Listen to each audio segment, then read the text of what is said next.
Hello everyone. Railway NTPC के लिए जो प्रैक्टिस सेट देख रहे हैं ये इसका 10वां सेट है। सारे क्वेश्चन सीबीटी 1 में 2021 में पूछे गए हैं वही हैं और इनसे संबंधित महत्वपूर्ण पॉइंटों को भी इसमें देखते हैं।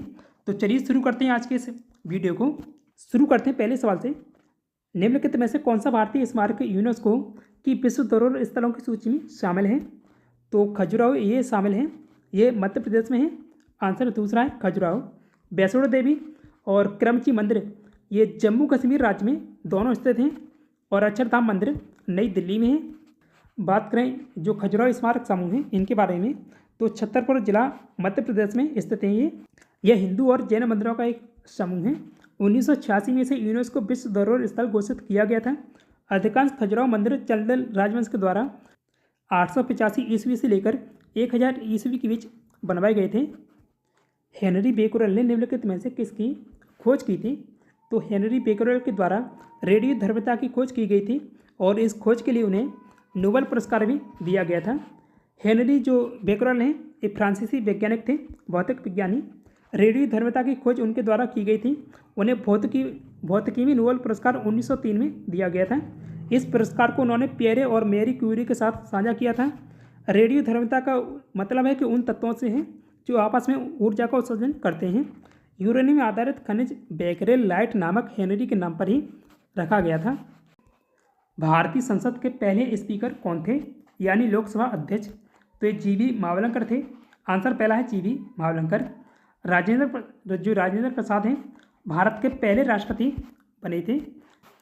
केएम मुंशी और बीआर अम्बेडकर जो संविधान सभा की प्रारूप समिति थी उसके अध्यक्ष थे बीआर अम्बेडकर, लेकिन जो केएम मुंशी हैं उसके सदस्य थे प्रारूप समिति के। प्रारूप समिति में कुल 7 मेंबर थे जो बाबा साहब अम्बेडकर हैं इनके सह थे। ये इसके अध्यक्ष थे। गणेश वासुदेव मावलंकर या जीवी मावलंकर ये लोकसभा के प्रथम अध्यक्ष रहे थे 15 मई 1952 से लेकर 27 फरवरी 1956 तक। जो इनका निर्वाचन क्षेत्र था वो अहमदाबाद गुजरात में था। नोट कीजिएगा, लोकसभा के प्रथम उपाध्यक्ष बने थे अनंत सेनम आयंगर। 1946 में गणेश वासुदेव मावलंकर केंद्रीय विधानसभा जो भारतीय संसद है उसका पूर्ववर्ती निकाय था जो केंद्रीय विधानसभा है, तो इसके अध्यक्ष चुने गए थे, सदस्य नहीं अध्यक्ष चुने गए थे। तो जब 15 अगस्त 1947 को भारत को स्वतंत्रता मिली थी और तब तक वे विधानसभा के अध्यक्ष रहे थे इस केंद्रीय विधानसभा के। आप पूर्व में खोले गए प्रोग्राम पर जाने के लिए निम्नलिखित में से किस कीबोर्ड शॉर्टकट का उपयोग करेंगे? तो alt plus shift plus tab इनका इस्तेमाल किया जाता है। बात करें जो कंप्यूटर की और शॉर्टकट की हैं उनके बारे में, तो कंट्रोल प्लस टैब स्विच करने में इसका इस्तेमाल होता है। अल्ट प्लस टैब तो इसका ऐप स्विच करने में इसका इस्तेमाल होता है। कंट्रोल प्लस होम तो किसी दस्तावेज जैसे वर्ड या एक्सेल में सबसे ऊपर जाने के लिए इसका इस्तेमाल किया जाता है। जैसे कोई फाइल है उसमें नीचे आ गए हैं तो सबसे ऊपर की पंक्ति में जाना है तो कंट्रोल प्लस होम को दबाएंगे तो ऊपर पहुंच जाएंगे, इसलिए इसका इस्तेमाल होता है।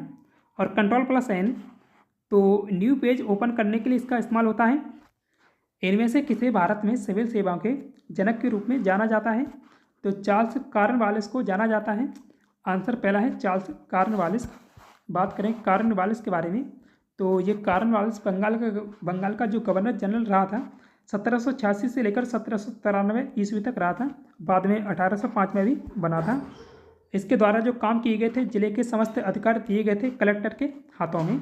बंगाल में स्थायी बंदोबस्त के रूप में इसके द्वारा नई राजस्व पद्धति शुरू की गई थी 1793 में।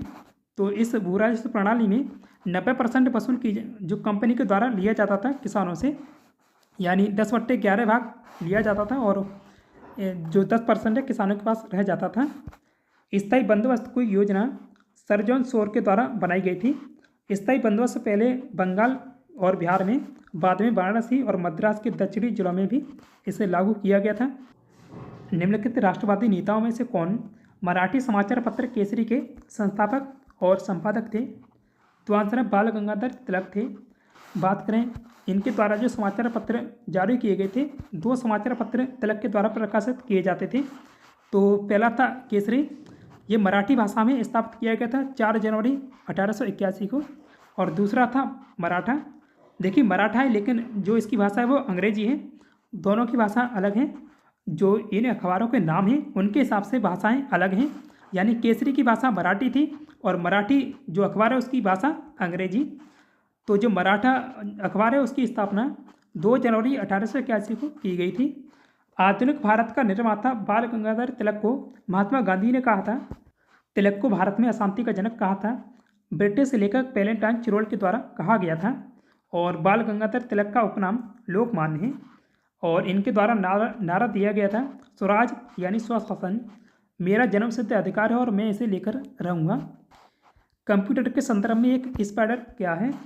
तो ये एक प्रोग्राम है जो वेबसाइटों का कैटलॉग तैयार करता है। बात करें स्पाइडर क्या होता है तो इसके बारे में, तो स्पाइडर या वेब क्रॉलर एक खास प्रोग्राम होता है जो इंटरनेट पर वेबसाइटों को क्रॉल करता है, वहाँ से जानकारी इकट्ठा करता है और इसका मुख्य उद्देश्य है वेबसाइटों की जानकारी को सर्च इंजन में जैसे गूगल या बिंग के लिए इकट्ठा करना है, ताकि लोग जब सर्च करें तो वेबसाइट सर्च रिजल्ट में दिखा सकें। जब प्रकाश एक प्रिज्म से होकर गुजरता है तो कौन सा रंग सबसे कम विघटित होता है? तो जो लाल रंग है सबसे कम विघटित होता है। बैंगनी रंग सबसे अधिक बिखरता है यानी विघटित होता है। तो आंसर इसका तीसरा है लाल रंग। और लाल रंग की तरंग दैर्घ्य अधिक होती है, तरंग दैर्घ्य इसकी अधिक होती है लेकिन जो विघटित होता है वो कम होता है।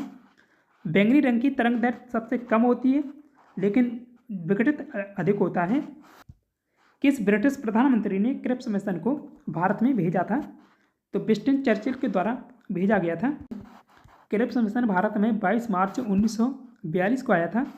इन जो ब्रिटिश प्रधानमंत्री थे विंस्टन चर्चिल, इनके द्वारा भेजा गया था। इसका मुख्य उद्देश्य था द्वितीय विश्व युद्ध के दौरान ब्रिटिश सरकार को भारतीय जनता और उनके नेताओं का समर्थन प्राप्त करना था। इस मिशन का नेतृत्व किया था स्टीफन क्रिप्स ने। भारत के वायसराय कौन थे तब? लॉर्ड लिनेथ को। तो इनका जो कार्यकाल रहा है 1936 से लेकर 1943 के बीच रहा है।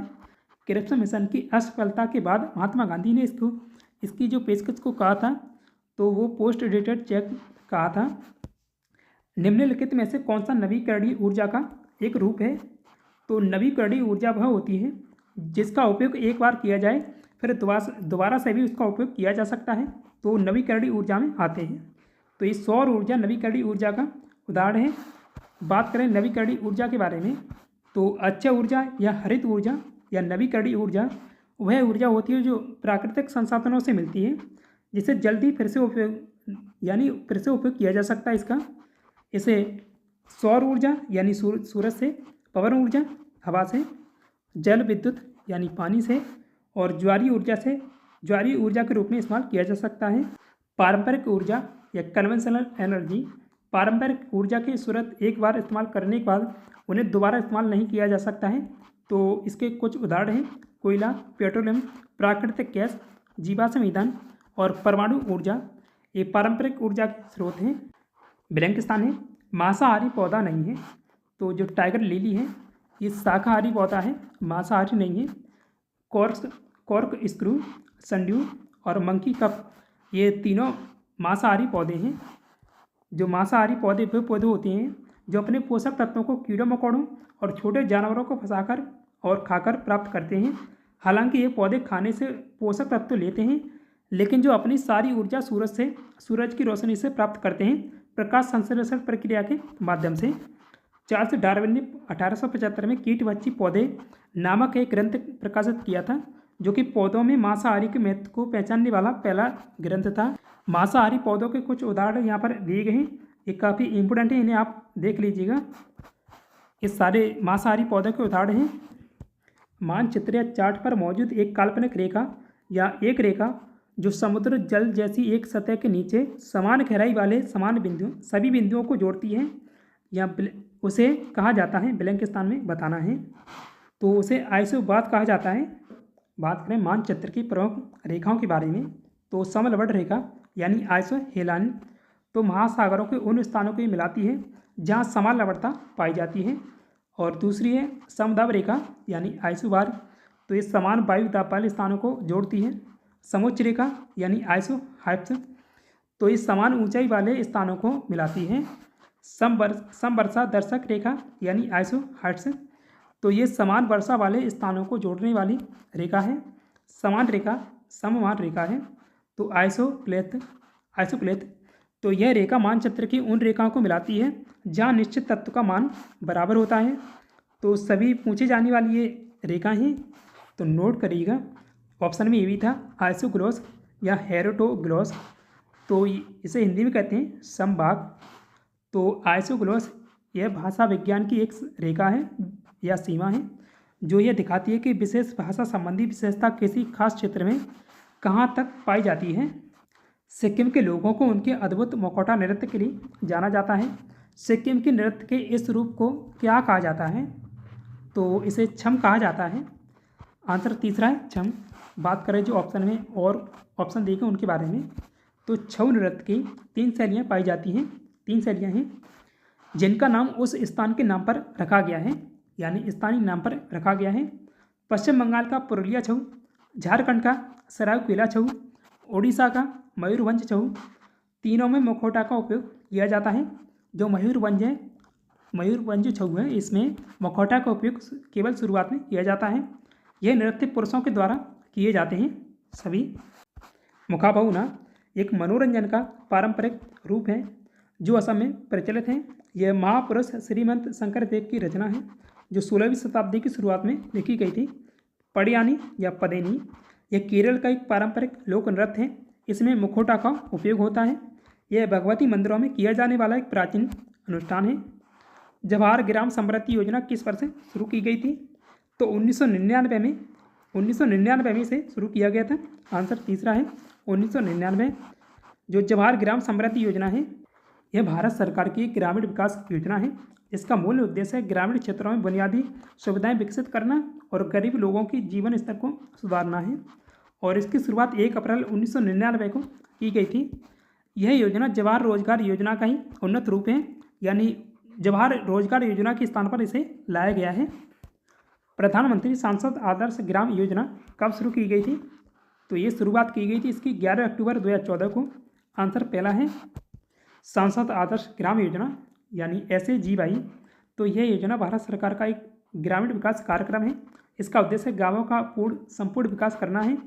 इसके तहत सांसदों को प्रोत्साहित किया गया है कि वे गाँवों को आदर्श ग्राम या आदर्श गाँव बनाएं, वहाँ की समस्याओं को हल करने के लिए बेहतर और बुनियादी सुविधाओं का विकास करें। प्रधानमंत्री मोदी के द्वारा 11 अक्टूबर 2014 को JP नारायण की जयप्रकाश नारायण या JP नारायण की जयंती पर इसके लॉन्च किया गया था। G-SAT से कब और कहाँ से इसे प्रक्षेपित किया गया था? तो 29 मार्च 2018 में सतीश धवन अंतरिक्ष केंद्र श्रीहरिकोटा आंध्र प्रदेश से इसे लॉन्च किया गया था। तो ये 2021 में ये सवाल पूछा गया है, लेकिन 2018 का है। देखिए 3 साल ये सवाल पुराना है, लेकिन काफ़ी चर्चित सवाल था ये, इसलिए पूछा गया था। G-SAT से एक संचार उपग्रह है। इसे GSLV MK सेकेंड F08 से रॉकेट के द्वारा इसे लॉन्च किया गया था। प्रक्षेपण स्थल है श्रीहरिकोटा आंध्र प्रदेश में सतीश धवन अंतरिक्ष केंद्र से। तो इसरो के द्वारा इसे लॉन्च किया गया था। G-SAT का उद्देश्य भारतीय सशस्त्र बलों को मोबाइल संचार सेवाएं प्रदान करना है। भारत के राष्ट्रपति बनने से पहले इनमें से किसे भारत रत्न अवार्ड से सम्मानित किया गया था? तो S राधाकृष्णन को यह पुरस्कार मिला था। राष्ट्रपति बनने से पहले 1954 में उन्हें सम्मानित किया गया था और 1954 को ही भारत रत्न अवार्ड की शुरुआत हुई थी, तब इन्हें ये पुरस्कार मिला था। बात करें सर्वपल्ली राधाकृष्णन के बारे में, तो ये भारत के दूसरे राष्ट्रपति रहे थे। 1962 से लेकर 1967 तक इनका कार्यकाल रहा था। ये भारत के प्रथम उपराष्ट्रपति और भारत के दूसरे राष्ट्रपति रहे थे। प्रणब मुखर्जी ये भारत के 13वें राष्ट्रपति बने थे। 2012 से लेकर 2017 तक इनका कार्यकाल रहा था और भारत रत्न अवार्ड मिला है 2019 में। BB गिल ये भारत के चौथे राष्ट्रपति थे। 1969 से लेकर 1974 तक ये भारत के राष्ट्रपति रहे थे और भारत रत्न अवार्ड मिला है 1975 में। और बात करें राजेंद्र प्रसाद, ये भारत के प्रथम राष्ट्रपति थे। इनका जो कार्यकाल फरवरी 1952 से लेकर और 13 मई 1962 तक रहा है, यानी लगातार 2 कार्यकाल रहे थे राष्ट्रपति के रूप में। ये भारत के पहले केंद्रीय कृषि मंत्री भी रहे थे और भारत रत्न अवार्ड मिला है 1962 में। कंप्यूटर की प्राथमिक मेमोरी कौन सी होती है? आंसर है दूसरा RAM। अब बात करें प्राथमिक मेमोरी और सेकेंडरी मेमोरी, इन दोनों के बारे में बात करेंगे। तो पहले बात करते हैं प्राथमिक मेमोरी के बारे में। तो प्राथमिक या इसे मुख्य या अस्थिर मेमोरी या वॉलेटाइल मेमोरी भी कहते हैं। तो ये जो मेमोरी है कंप्यूटर के साथ ही आती हैं। इसमें डेटा बिजली बंद होने के बाद मिट जाता है। अस्थिर मेमोरी सिस्टम की फाइलों तक पहुंचने में तेज होती हैं। जो अस्थिर मेमोरी कंप्यूटर की सबसे कुशल मेमोरी होती है। प्राथमिक मेमोरी के कुछ उदाहरण हैं रैम, रोम, कैश, कैशे मेमोरी और रजिस्टर मेमोरी। ये इसके कुछ प्रमुख उदाहरण हैं। जो रजिस्टर मेमोरी है कंप्यूटर की सबसे सबसे तेज मेमोरी है। यहाँ से ये क्वेश्चन पूछा जाता है। बात करें कंप्यूटर की द्वितीयक मेमोरी या सेकेंडरी मेमोरी के बारे में, या सहायक मेमोरी कहते हैं इसे, या स्थायी या गैर अस्थिर मेमोरी यानी इंग्लिश में नॉन वॉलेटाइल मेमोरी, और या ऑक्सिलरी मेमोरी कहा जाता है, या बैंकिंग स्टोर मेमोरी कहते हैं। यह मेमोरी कंप्यूटर में बाहर से लगाई जाती हैं, यानी जो बाहर से लाई जाती हैं वो द्वितीयक मेमोरी या सेकेंडरी मेमोरी उन्हें कहा जाता है। एग्जाम्पल में CD, DVD, hard disk, floppy disk और USB ड्राइव या पेन ड्राइव, और SSD यानी सॉलिड स्टेट ड्राइव। और नोट कीजिएगा द्वितीयक मेमोरी का उपयोग डेटा को स्थायी रूप से संग्रहित करने और लंबे समय तक सुरक्षित रखने के लिए किया जाता है। हिमालय में धौलाधार पर्वतमाला या बेलंकिस्तान है का एक भाग है। तो आंसर इसका चौथा है निम्न हिमालय। देखिए जो लूसेंट में दिया गया है निम्न जो धौलाधार पर्वत है, धौलाधार पर्वत है वो मध्य हिमालय में है, लेकिन वहाँ जो इसका नाम दिया गया है निम्न शिवालिक हिमालय को वहाँ निम्न हिमालय कहा गया है। लेकिन मैंने यह कई जगह देखा है तो निम्न हिमालय मध्य हिमालय को निम्न हिमालय कहते हैं। और ये रेलवे में पूछा गया क्वेश्चन है, एक बार SSC में भी पूछा गया था, अभी शायद 2021 में पूछा गया था, तो वहाँ भी इसका आंसर निम्न हिमालय था। तो उसके हिसाब से निम्न हिमालय इसका आंसर सही होगा। लेकिन निम्न हिमालय मध्य हिमालय को ही कहते हैं, ये आपको याद रखिएगा। लेकिन यहाँ दोनों ऑप्शन है तो थोड़ा इसमें डाउट है, ये अब मैं आपको बात ये बता रहा हूँ। तो इनमें से कोई एक होता तो ये सही उत्तर होता इसका निम्न हिमालय या मध्य हिमालय। लेकिन निम्न हिमालय को ही मध्य हिमालय कहते हैं, ये बात आप याद रखिएगा। शिवालिक वहाँ दिया गया था लूसेंट में कि शिवालिक को निम्न हिमालय भी कहते हैं, लेकिन ये जो आप नेट पर देखेंगे तो ये गलत है। जो शिवालिक हिमालय को बाह्य हिमालय कहा जाता है। देखिए हिमालय पर्वत को उत्तर से लेकर दक्षिण की ओर 4 प्रमुख पर्वत श्रृंखलाओं में बांटा गया है। तो जो सबसे उत्तर में है वो तिब्बत हिमालय है, या जिसे ट्रांस हिमालय कहा जाता है। यह हिमालय की सबसे उत्तरी श्रृंखला है। इसमें काराकोरम, लद्दाख, जास्कर आदि पर्वत श्रेणियाँ आती हैं। भारत की सबसे ऊंची चोटी K2 या गॉडविन ऑस्ट्रिच है, ये इसी में पड़ती है। और इसकी ऊंचाई कितनी है? 8611 मीटर होगा, किलोमीटर नहीं। तो मीटर है, या गलती से किलोमीटर लिख गया है, नोट कीजिएगा। जो K2 काराकोरम पर्वत श्रृंखला की भी सबसे ऊंची चोटी है। महान हिमालय या ग्रेटर हिमालय ये दूसरी पर्वत श्रृंखला है हिमालय की, और इसे हिमाद्री हिमालय भी कहा जाता है। यह हिमालय की सबसे ऊंची और प्रमुख श्रृंखला है। विश्व की सबसे ऊंची चोटी माउंट एवरेस्ट इसी में स्थित है, नेपाल में। अन्य चोटियाँ कंचनजंगा, लोसे और नंगा पर्वत। जो नंगा पर्वत है पाकिस्तान प्रशासित कश्मीर के गिलगित बाल्टिस्तान क्षेत्र में पड़ता है। नंदा देवी उत्तराखंड में, कोमेट उत्तराखंड में, और नामचा बारवा ये जो महान हिमालय की प्रमुख चोटियाँ हैं। हिमाद्री और लघु हिमालय अलग करते हैं, जो इन दोनों को अलग करता है, यानी हिमाद्री और लघु हिमालय को। लघु हिमालय इससे नीचे है तो इसे मेन सेंट्रल थ्रस्ट के द्वारा इसे अलग किया जाता है। हिमाचल हिमालय या लघु हिमालय, मध्य हिमालय या निम्न हिमालय ये शिवालिक के ठीक उत्तर में स्थित हैं, और इसकी ऊंचाई शिवालिक से ज़्यादा है। और इसकी पर्वत श्रेणियाँ हैं पीर पंजाल, धौलाधार, मसूरी, नागटीबा और ये महाभारत। जो लघु हिमालय और शिवालिक हिमालय इसे अलग करती है मेन बाउंड्री फॉल्ट। तो ये जो मेन बाउंड्री फॉल्ट है ये भी क्वेश्चन पूछा गया है। शिवालिक श्रेणी या बाह्य हिमालय या उप हिमालय भी इसे कहा जाता है। तो हिमालय की सबसे दक्षिणी और सबसे निचली श्रेणी है। हिमालय का इसे नवीनतम भाग भी कहते हैं। ये चूरियाँ पहाड़ी भी इसे कहा जाता है। इसे शिवालिक और लघु हिमालय के बीच में कई घाटियाँ पाई जाती हैं, जैसे काठमांडू घाटी। पश्चिम में इन्हें दून या द्वार कहते हैं। देहरादून और हरिद्वार में शिवालिक के निचले भाग को तराई कहा जाता है। पश्चिमी घाट में निम्नलिखित में से कौन सी स्थानिक प्रजाति नहीं पाई जाती है? तो जो इस स्पिड हरे हैं ये खरगोश की प्रजाति है, और भारत में आमतौर पर असम में पाई जाती है। अन्य भी देशों में पाई जाती है, लेकिन भारत में असम में खासकर ये देखी जाती है। खरगोश की प्रजाति है।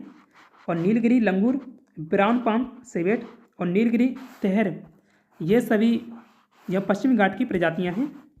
बात करें पश्चिमी घाट के बारे में, तो पश्चिमी घाट का उपनाम है सह्याद्री और ये एक पर्वत श्रृंखला है। पश्चिमी घाट भारतीय उपराद्वीप के पश्चिमी तट पर फैला है 1600 किलोमीटर की लंबाई में। और जो इन राज्यों से होकर गुजरता है तो गुजरात, महाराष्ट्र, गोवा, कर्नाटक, केरल और ये तमिलनाडु।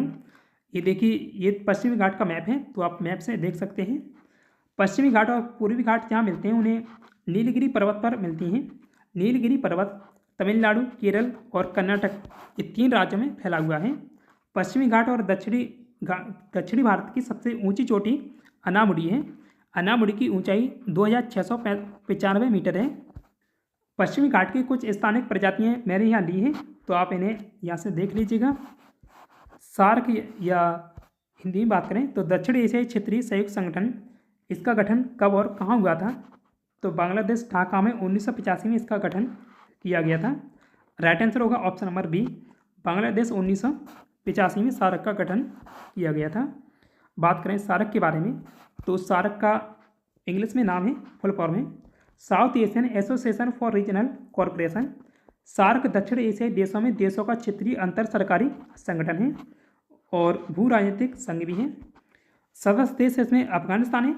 अफगानिस्तान 2007 में इसमें शामिल हुआ है। कुल मिलाकर इसमें 8 सदस्य देश हैं वर्तमान में, लेकिन भूटान, बांग्लादेश, भूटान, भारत, मालदीव, नेपाल, पाकिस्तान और श्रीलंका, इस 7 इसके मूल सदस्य देश थे, यानी इनके द्वारा इसकी स्थापना की गई थी। और जो अफगानिस्तान बाद में शामिल हुआ है, और नोट कीजिएगा ये भारत भी इसमें शामिल है। कई बार पूछा जाता है कि सार्क में कौन सा भारत शामिल है या नहीं। इसका मुख्यालय काठमांडू नेपाल में है। स्थापना 8 दिसंबर 1985 ढाका में की गई थी। प्रथम सम्मेलन ढाका में ही हुआ था बांग्लादेश में 1985 में। जो सार्क के प्रथम महासचिव थे अबुल एहसन थे, ये बांग्लादेश से संबंधित थे। 18वां शिखर सम्मेलन काठमांडू नेपाल में 2014 में आयोजित किया गया था और 19वां शिखर सम्मेलन पाकिस्तान में 2016 में होना था, लेकिन वहाँ उरी आतंकी हमले के बाद ये रद्द कर दिया गया था। उसके बाद सार्क का सम्मेलन आयोजित नहीं किया गया है। और 15वीं महासचिव अभी वर्तमान में गुलाम सरवर हैं, जो बांग्लादेश से संबंधित हैं। हंगोल या कश्मीरी बारहसिंगा किस वन्यजीव अभ्यारण्य राष्ट्रीय उद्यान में पाए जाते हैं? तो दाचीगम राष्ट्रीय अभ्यारण्य में पाए जाते हैं। आंसर पहला है दाचीगम अभ्यारण्य। बात करें दाचीगम राष्ट्रीय उद्यान के बारे में, तो यह स्थान श्रीनगर जम्मू कश्मीर में है। कस्तूरी मृग, तो इसमें जो वन्यजीव पाए जाते हैं उनके बारे में बात करें तो कस्तूरी मृग पाया जाता है। ये हिरण परिवार का एक विशेष प्रकार का मृग है। हिम तेंदुआ, हिमालयन सीरो, ये जंगली बकरी जैसा एक जानवर है। कश्मीरी ग्रे लंगूर, कश्मीरी हिरण या हंगुल और तेंदुआ बिल्ली और हिमालयी काला भालू भी इसमें पाए जाते हैं। ब्रिक्स में शामिल होने वाला अंतिम देश कौन सा था? तो 2021 में जब ये पेपर हुआ था तब इसमें देशों की संख्या 5 थी, लेकिन अब बढ़ गई है 2024 में। तो तब दक्षिण अफ्रीका इसमें अंतिम देश था। तो देखिए जो ब्रिक्स है उसका पूरा नाम इनके देशों जो 5 देश थे उनसे ही लिया गया है। तो ब्रिक्स जो बी से ब्राज़ील और आर से रूस, आई से इंडिया, सी से चाइना और एस से साउथ अफ्रीका है। तो ये 5 देशों का संगठन था तब, लेकिन अब इनकी संख्या बढ़कर 9 हो गई है। जो ब्रिक्स एक अंतर सरकारी संगठन है, इसका गठन किया गया था 16 जून 2009 को और ये स्थापित किया गया था याकातेरिनबर्ग, रूस में। प्रथम सम्मेलन शिखर सम्मेलन हुआ था रूस में ही। ब्रिक्स के नाम से तब हुआ था क्योंकि ब्रिक्स जो साउथ अफ्रीका शामिल हुआ तब इसका नाम ब्रिक्स पड़ा है। तो कुल सदस्य देश 9 हैं अब। ब्राज़ील, रूस, भारत, चीन और अफ्रीका ये पहले से थे। और जो अफ्रीका इसमें 24 दिसंबर 2010 को शामिल हुआ है, तब इसका नाम ब्रिक्स उगा था। ईरान, मिस्र, इथोपिया और संयुक्त अरब अमीरात ये 1 जनवरी 2024 को इसमें शामिल हुए हैं। 1 जनवरी को इसमें और भी सदस्य देश शामिल होने वाले थे। जो सऊदी अरब है इसमें भी ये भी शामिल होने वाला था, लेकिन अभी ये विचाराधीन है, ये इसमें शामिल नहीं हुआ है। अर्जेंटीना इसमें शामिल होने वाला था, लेकिन इसने साफ इनकार कर दिया है शामिल होने से। 16वां ब्रिक्स सम्मेलन अभी तक नहीं हुआ है अर्जेंटीना। तो 16वें ब्रिक्स सम्मेलन 2024 में अक्टूबर में हुआ था। तो एक कजान रूस में आयोजित किया गया था। माइकल जैक्सन के 1991 के हिट गाने ब्लैक और वाइट के म्यूजिक वीडियो में प्रस्तुत किए गए एकमात्र भारतीय नृत्य का रूप कौन सा था? तो शायद ऐसे ये डीप क्वेश्चन पूछा गया था। तो ये उड़ीसा नृत्य था, ओडिसी। आंसर चौथा है ओडिसी। यूरोपीय संघ की प्रेरक शक्ति और कार्यकारी निकाय क्या है? आंसर है यूरोपीय आयोग है। बात करें यूरोपीय आयोग के बारे में, तो यूरोपीय आयोग यूरोपीय संघ की मुख्य कार्यकारी शाखा है, जिसका काम है नीतियाँ बनाना और उन्हें लागू करना। इसे स्थापित किया गया था 16 जनवरी 1958 को। देखिए डेट इसलिए पूरी बता रहा हूँ क्योंकि यहाँ से पूरी डेट पूछी जाती है। और इसके सदस्य सभी 27 देश हैं इसमें। मुख्यालय ब्रुसेल्स बेल्जियम में है। अध्यक्ष कौन है? उर्सुला वॉन डेर लियोन है, जो इसकी 13वीं अध्यक्ष हैं और ये बेल्जियम देश से हैं। निम्नलिखित में से किस पादप समूह में फल के अंदर बीज मौजूद होते हैं? तो आवृत बीजी जो फल होते हैं उनमें बीज फल के अंदर होते हैं। पादप जगत को निम्न वर्गों में बांटा गया है। अपुष्पोद्भिद यानी क्रिप्टोगेमी और पुष्पोद्भिद यानी फेनोरोगेमी। तो जो अपुष्पोद्भिद हैं उनमें थैलोपाटा, ब्रायोपाटा, टेडोपाटा और इनमें भी जो थैलोपाटा इसमें शैवाल, कवक और जीवाणु, ये जो श्रृंखला है इनमें से ये पूछा जाता है कि थैलोपाटा का भाग कौन नहीं है। और इसमें जो पुष्पोद्भिद हैं इनमें नग्नबीजी, आवृतबीजी यानी जिम्नोस्पर्म इंग्लिश में और एंजियोस्पर्म आवृतबीजी। तो जो नग्नबीजी हैं इनमें जो फल है, फल के बाहर बीज होता है और एंजियोस्पर्म में फल के अंदर बीज होता है। ये जो आवृतबीजी है एक बीजपत्री और द्विबीजपत्री इन दो भागों में बटा होता है। बांस में फूल आना या बिलंकिस्तान है के कारण बनता है। तो चूहों की आबादी में वृद्धि इसका कारण बनता है। बांस के फूल आने से जुड़ी कुछ खास बातों के बारे में बात करें तो बांस के पेड़ में फूल आने का मतलब है कि उस बांस के पेड़ का जीवन समाप्त होने वाला है। और जो बांस में फूल आने का कोई निश्चित समय नहीं होता है। अलग अलग प्रजातियों में समय अलग अलग हो सकता है। यह 15 से 20 साल या उससे अधिक हो सकता है। बांस में फूल आने के बाद उसकी पत्तियां झड़ जाती हैं और पेड़ धीरे धीरे मर जाते हैं। बांस के फूल में गेहूं के दाने जैसे बीज होते हैं। बांस के बीजों से चूहों की संख्या में वृद्धि होती है क्योंकि ये बीज खाकर तेज़ी से प्रजनन करते हैं। कपकेक, डोनट, एक्सप्लोरर, फ्रायो और जिंजर ब्रेड भिन्न संस्करण के लिए कुटुंब नाम है। यानी किसके संस्करण हैं? तो ये एंड्रॉयड के संस्करण हैं। एंड्रॉयड एक ऑपरेटिंग सिस्टम है। अब बात करें एंड्रॉयड के बारे में, यह स्मार्टफोन तो ये जो ब्रिक्स हैं इसमें 5 सदस्य शामिल थे, उन्हीं के नाम से जाना जाता है। जो मोबाइल बी से ब्राजील, रा से आर से रूस, करने में आई से इंडिया और सी से चाइना और एस से साउथ अफ्रीका। कॉल कर सकते हैं। 5 देशों का संगठन था लेकिन अब बढ़ गए और हैं। इंटरनेट ब्राउज कर सकते हैं। एंड्रॉयड मोबाइल ऑपरेटिंग सिस्टम का प्रारंभ हुआ था 5 नवंबर 2007 को इसकी शुरुआत हुई थी। और इसके बाद पहला व्यावसायिक संस्करण इसका लॉन्च किया गया था सितंबर 2008 में, जिसे नाम दिया गया था एंड्रॉयड 1.0। और इसके जो प्रमुख संस्करण हैं एंड्रॉयड के, तो अब तक ये संस्करण आए हैं, तो इनकी यहाँ लिस्ट दी गई है, आपने देख लीजिएगा। जो अभी लेटेस्ट में संस्करण आया है वो अक्टूबर 2024 में लॉन्च हुआ है एंड्रॉयड 15।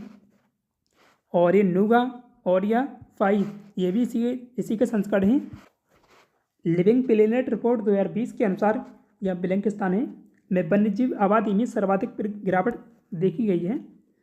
तो 2020 में लैटिन अमेरिका में देखी गई थी।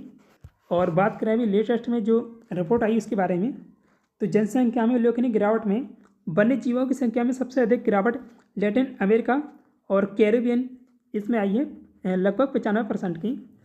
अफ्रीका इसमें 76% और एशिया प्रशांत क्षेत्र में 60% की। और पारिस्थितिकी तंत्रों में सबसे अधिक गिरावट दर्ज की गई है मीठे जल के पारिस्थितिकी तंत्रों में 85%। उसके बाद स्थलीय 69%, समुद्र में 56%। तो इस बार भी लैटिन अमेरिका और कैरिबियन क्षेत्र में दर्ज की गई सर्वाधिक गिरावट। ये जो लिविंग प्लेनेट रिपोर्ट है हर 2 साल में WWF के द्वारा 1998 से पेश की जा रही है और लिविंग प्लेनेट इंडेक्स और पारिस्थितिकी पद चिन्ह गणना पर आधारित हैं। 4 शब्द दिए गए हैं जिनमें से 3 किसी प्रकार समान हैं जबकि एक असंगत है। तो असंगत शब्द को हमें चुनना है। बुलेटिन, पत्रिका और समाचार पत्र, ये जो तीनों हैं समाचार या सूचना के माध्यम हैं, जबकि वर्क बुक है ये अभ्यास पुस्तक है।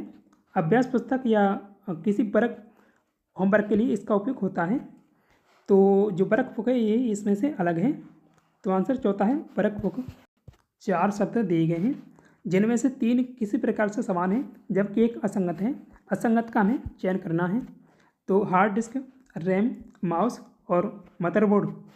तो इनमें से जो माउस है इनपुट डिवाइस है, बाकी जो तीनों हैं हार्ड डिस्क, रैम और मदरबोर्ड जो कंप्यूटर के हार्डवेयर के प्रमुख घटक हैं। तो इसलिए जो माउस है ये अलग है क्योंकि इनपुट डिवाइस है। एक सम पंचभुज के कोण की माप और एक सम अष्टभुज के कोण की माप का अनुपात निकालना है। तो सम बहुभुज के जब अंत्य कोणों का योग निकालते हैं तो फॉर्मूला लगता है 2n-4 और इंटू में 90।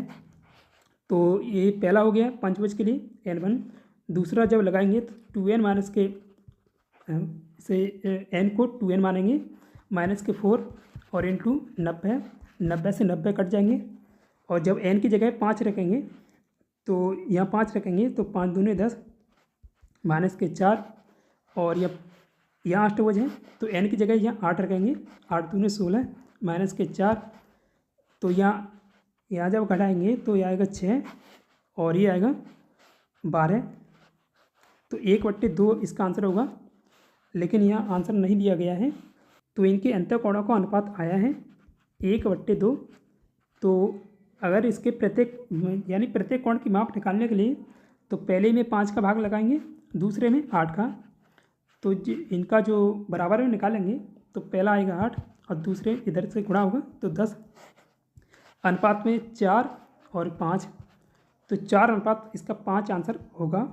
जुलाई 2017 में भारत की पहली सौर ऊर्जा संचालित ट्रेन को यह बिलंकिस्तान है के रेलवे स्टेशन से शुरू किया गया था। दिल्ली रेलवे स्टेशन से शुरू किया गया था। यह अब स्टैटिक जीके का क्वेश्चन है, तब करंट में पूछा गया था। आगे भी ऐसे क्वेश्चन पूछे जाएंगे। तो जो सौर ऊर्जा से चलने वाली भारत की पहली ट्रेन थी इसका नाम था डीजल इलेक्ट्रिक मल्टीपल यूनिट यानी DEMU। जो सुरेश प्रभु मंत्री थे, रेलवे मंत्री तब, तो उनके द्वारा इसे लॉन्च किया गया था 2017 में। यह दिल्ली से हरियाणा के फर्रुखाबाद नगर तक चली थी। फुटबॉल के दिग्गज खिलाड़ी जोहान फ्रूफ इनमें से किस देश से संबंधित हैं? तो नीदरलैंड के खिलाड़ी हैं वे। तब ये काफ़ी चर्चा में थे, तब पूछे गए थे। अक्टूबर 2018 में भारतीय वैज्ञानिकों ने किसानों के लिए विषैले कीटनाशकों से बचाव हेतु नामक जेल विकसित किया है। तो पॉलीऑक्जेलाइम ये विकसित किया गया था तब। यदि A² + B² + C² + D² बराबर बने हैं तो ABCD के गुणनफल का अधिकतम मान निकालना है। तो यहाँ A बराबर अगर 1/2 मानेंगे और B बराबर 1/2, ऐसे ही चारों को 1/2 में मानेंगे तो इसका आंसर 1 आ जाएगा, क्योंकि 1/4 और 1/4 ये सभी 1/4 जब इन सब को जोड़ेंगे तो यहाँ आंसर इसका 1 आ जाएगा, क्योंकि नीचे 4 और ऊपर जुड़ के ये भी 4। अब इसका ऐसे ही मान निकालेंगे, यानी 1/2 और 1/2 गुणनफल 1/2 4 बार जब इसका गुणा करेंगे तो ये गुणा होकर 16 आ जाएगा और ऊपर 1। तो आंसर इसका चौथा होगा 1/16। एक बहुभुज में अंत्य कोणों का योग 22 कोणों के योग का 3 गुना है। तो भुजाओं की संख्या निकालनी है। तो अंत्य कोणों का जब योग निकालते हैं तो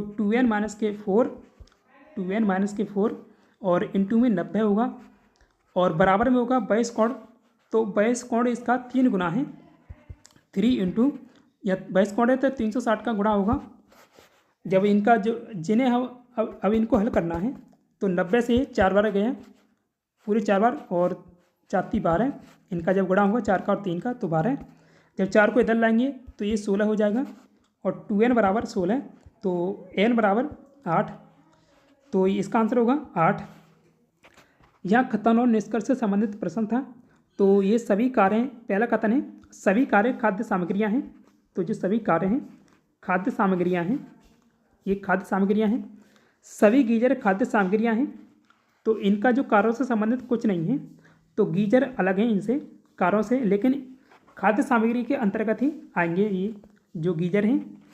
तो कथन है, सॉरी निष्कर्ष हैं, कुछ कारें गीजर हैं, तो कारें तो इनसे अलग हैं, कुछ गीजर कारें हैं, तो ये दोनों में कोई संबंध नहीं है। तो ये इसलिए इसका जो राइट आंसर होगा ऑप्शन नंबर दूसरा, ना तो निष्कर्ष पहला सही है ना ही दूसरा। 0.225 और 0.227 के बीच कितनी दशमलव संख्याएं हो सकती हैं? तो अनंत संख्या इनके बीच हो सकती हैं। जैसे लिख के देखें तो 0.225, अब इसमें जब आगे बढ़ेंगे तो 0.226 भी लिख सकते हैं इसे, और 0.2260 ऐसे भी लिख सकते हैं। जब आगे बढ़ेंगे तो 0.2261, तो अनंत संख्या इनके बीच आ सकती हैं। अप्रैल 2019 में जर्मनी में मीना कुमारी सैमसन ने किस खेल में स्वर्ण पदक जीता था? तो काफ़ी चर्चा में रही थी, तब ये करंट में सवाल पूछा गया था। तो भारतीय मुक्केबाज हैं। तो मीरा कुमारी सैमसन मणिपुर राज्य की निवासी हैं, मणिपुर से संबंधित हैं। तो आज के इस वीडियो में इतना ही। पिछले वीडियो में आपसे पूछा गया था बुलंद दरवाज़ा कहाँ स्थित है? तो फतेहपुर सीकरी आगरा उत्तर प्रदेश में स्थित है, आंसर पहला है। और टेस्ट क्वेश्चन होगा आज के लिए, भारत के राष्ट्रपति का पद संभालने वाले पश्चिम बंगाल के पहले व्यक्ति कौन थे?